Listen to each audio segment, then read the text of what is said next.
கர்த்தருடைய பரிசுத்த நாமத்துக்கு ஸ்தோத்திரம். இந்த புதிய மாற்றத்தை காண செய்த ஆண்டவரை நன்றியோடு ஸ்தோத்திரிப்போம். இயேசு கிறிஸ்து நேற்றும் இன்றும் மீண்டும் மாறாத நல்ல தேவனமாகவே இருக்கிறார். சரியா, அந்த நாளில் ஆண்டவர் நம்மோடு பேசுகிற காரியம் ஏசாயா தீர்க்கதரிசின்ற புத்தகம் 55 அதிகாரத்தில் கடைசி வசனத்தை பார்த்தீங்கன்னா, முச்செடிக்கு பதிலாக தேவதாரு விருட்சம் முளைக்கும், காஞ்சோரிக்கு பதிலாக மிருது செடி எழும்பும். அது கர்த்தருக்கு கீர்த்தியாகவும் நிர்மலமாகாத நித்திய அடையாளமாகவும் இருக்கும். ஆண்டோட வார்த்தைகள் வெறுமையாய் திரும்புவதில்லை, அதை நினைக்கிற காரியமாக தான் அது வாய்க்குன்னு சொல்லி மேலே உள்ள வாசனத்தெல்லாம் சொல்லுது. அன்பானவர்களே, கர்த்தருடைய வார்த்தை பல ரூபத்தில் நம்மளை தேடி வருது. ஆனால் நம்ம மனசு என்ன நினைக்குது? எத்தனையோ கஷ்டம், எத்தனையோ பாடு, ஒன்றுமே நிறைவேறின மாதிரி இல்லையே.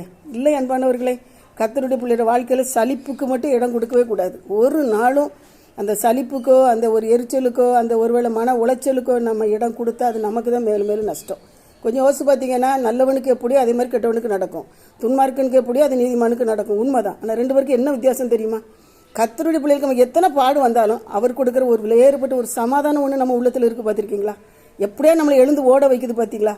நம்மளை அப்போ அடுத்த படுக்கையாக முடமாக்காதான் பாண்டவர்களே. அப்போ அவர் சொல்கிறாரு, முச்செடியாகவே இருக்காது உன் வாழ்க்கை, அதுக்கு பதிலாக ஒரு தேவதாரு. தேவதாரு விரிச்சா என்ன செய்யும்? வரும். தேவதாருன்னு ஒரு ஆசீர்வாதமான ஒரு பயனுள்ள ஒரு செடி. அது மாத்திரமல்ல, காஞ்சோரிக்கு பதிலாக அது காடு, முழுவதும் காடு, முள் நிறைந்த காடு தான்.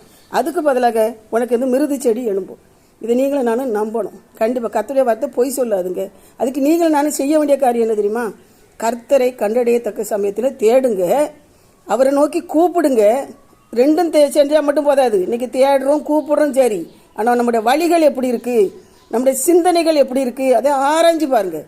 உங்கள் சிந்தனைகளை நீங்கள் வழிகளையும் நீங்கள் நேராக்குங்க. கர்த்தருக்கு பிரியமாக அது ஆண்டவருக்கு நேராக திருப்புங்க.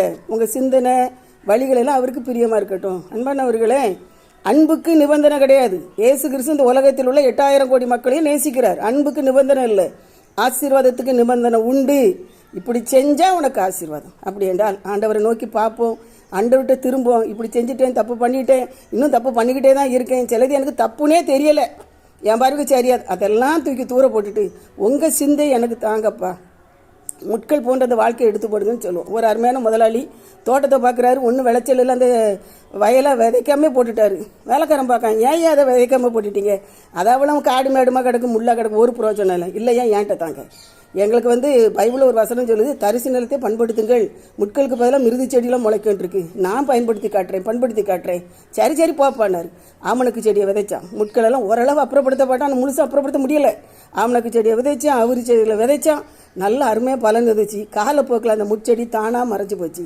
கர்த்தரை பிரியப்படுத்துவோம், அவரை மனதார தேடுவோம், தானான முட்கள் போன்ற வாழ்க்கை மாறும். சரியா? God plus.